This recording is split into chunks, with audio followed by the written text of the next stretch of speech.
Try করলাম butter হানি chicken. কতটা ভালো হয়েছে আমি জানি না, তবে পুরো প্রসেসটা দেখাচ্ছি আমি এই ভিডিওতে। প্রথমে মুরগির ব্রেস্টের মাংস নিয়ে এইভাবে ফালি করে কাটবেন। এরপর এর উপরে খানিকটা লাল মরিচ এবং ব্ল্যাক পেপার ছড়িয়ে মাখিয়ে নেবেন। একই সাথে এই প্রসেসের মধ্য দিয়ে যাওয়ার সময়ই খানিকটা লবণ মাখিয়ে রাখবেন এই মুরগির ফালি করে কাটা মাংসের টুকরোর উপর। এই প্রক্রিয়াটা অনেকটা মুরগির মাংস রান্না করার আগে মেরিনেট প্রক্রিয়ার মতো।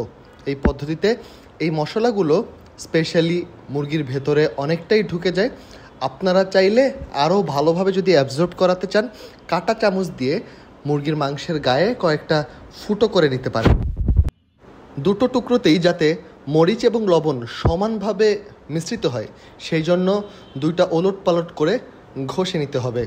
এই ঘষার প্রক্রিয়ার মধ্যেই দুটো টুকরোর মধ্যে সমানভাবে এই লবণ ও মরিচ মিশে যায়। সেই ক্ষেত্রে আপনার দুটো টুকরোই সমান স্বাদ হবে ভাজার পরে। লবণ মাখিয়ে নেওয়ার সময়ও আপনারা একই পদ্ধতি ব্যবহার করতে পারেন। এই মুরগিটা ভাজার ক্ষেত্রে সবচাইতে উপকারী বস্তু হবে কর্নফ্লাওয়ার। এই কর্নফ্লাওয়ারটা দিয়ে মুরগিটা খানিকটা ক্রিস্পি হবে, যদিও পুরোপুরি ক্রিস্প এখানে দরকার নেই, কারণ এইটা খানিকটা গ্রেভি টাইপের থাকবে উইদাউট এনি ঝোল। তার মানে হচ্ছে জিনিসটা হচ্ছে সফট হবে।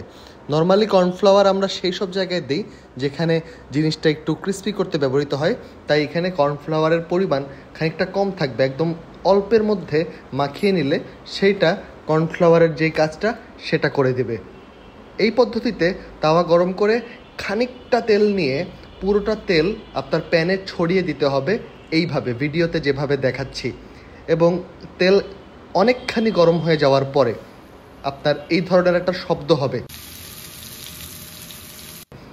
মুরগিটা তেলে ছাড়ার পর, অর্থাৎ একদম শুরু থেকেই এটা ভাজার প্রক্রিয়া একদম তীব্রভাবে শুরু হয়ে যাবে। এরপর কিছুক্ষণ পর পর উল্টে পাল্টে দিতে হবে মুরগির টুকরো দুইটিকে, এবং দুই সাইডই যাতে সমানভাবে উল্টে পাল্টে দেন মনে করে সেইটা মাথায় রাখতে হবে। আমি কখনো কখনো ভুলে যাওয়ার কারণে দুইটা মুরগির টুকরোর কালার আলাদা আলাদা হয়েছে অনেক সময়। দেখেন ধীরে ধীরে মুরগির কালার চেঞ্জ হচ্ছে। প্রথমে সাদা, এরপর ধীরে ধীরে বাদামি রং ধারণ করবে এই মুরগিটি। মুরগির রং বদলানোর সাথে সাথে পরবর্তী প্রক্রিয়া আপনাকে শুরু করতে হবে, যেটা এই পুরো প্রসেসটায় টেস্ট অ্যাড করবে, যেমন হচ্ছে মধু। বাটার হানি চিকেনের হানি দেওয়ার প্রক্রিয়াটা এইখানেই শুরু করতে হয়। এরপর এডিশন হিসেবে সয়া সস দিতে হয়। প্রধান যে রেসিপি দেখে আমি এই রান্নাটি করেছি সেইখানে মূলত গার্লিক ছিল, তবে আমার কাছে গার্লিক যথেষ্ট পরিমাণে না থাকায় আমি এই বাটার হানি চিকেন তৈরি করেছি। এর মধ্যে খানিকটা সয়া সস এবং লাস্টে ভিনেগার দেওয়ার কথা বলা রয়েছে। ভিনেগারের বদলে আপনারা চাইলে আমার মতো করে লেবুর রসও ব্যবহার করতে পারেন, তাতে স্বাদ খুব একটা বদলাবে না। ভাজার একটা পর্যায়ে 1 কিউব বাটার দিয়ে দেওয়ার পরে এই রান্নার অনেকটাই শেষের দিকে চলে আসবে। এটা খুবই সহজ পদ্ধতিতে করা যায়। আমার করা সবচেয়ে এফোর্টলেস কাজগুলোর একটা ছিল এই বাটার হানি চিকেন রান্না করা। এটা করতে খুব বেশি সময়ও লাগেনি।